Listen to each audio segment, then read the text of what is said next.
Did Mickey tell you that we sometimes work together?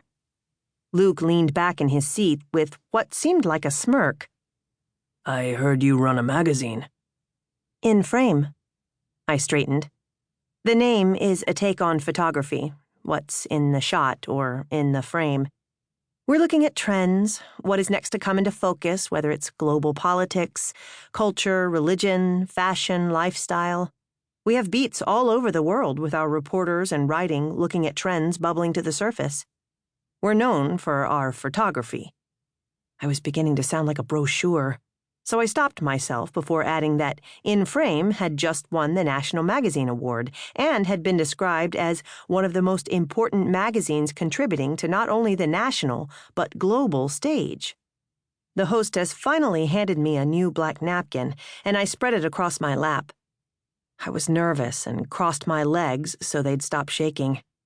Why was I so anxious about a man I'd already decided I had no interest in? I chalked it up to nerves and getting back into the dating scene. But there was something else. In Frame, that's right, he said. I've seen it on the newsstands.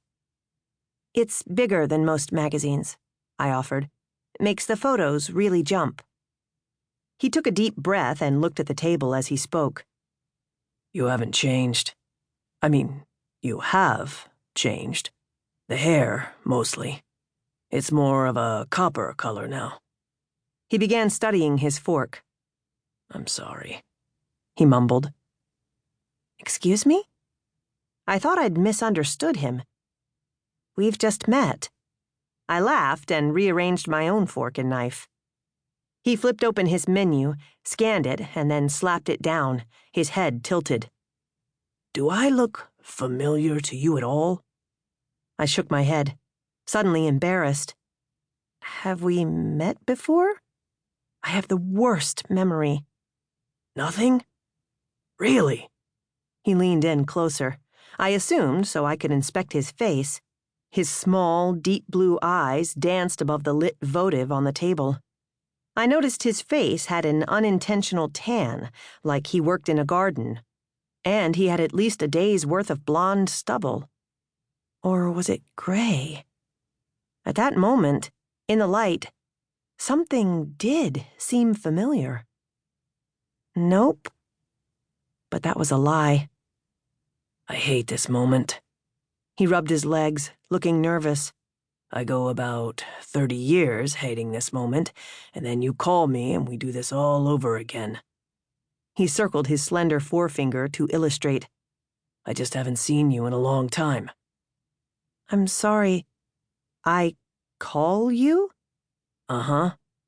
The first time was 1895 in France. He paused. Actually, that was your mother, but we don't need to get technical about it. My mother? I was envisioning Margie Connor, my mother, who was at this very moment guzzling box wine and gobbling smoked Gouda cheese bits at her book club in Bethesda. This month, they were revisiting the Poisonwood Bible.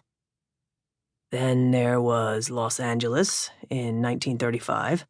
Last time was Taos in 1970.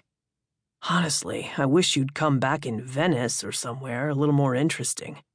I mean, this Washington place is a swamp. He scowled. I know you see a resemblance to Paris here, but... His voice drifted off, and he casually settled back into the banquette like he'd just told me about his day at the office. I exhaled loud enough to inadvertently catch the attention of the man at the next table. Let me get this clear. I called you in 1895?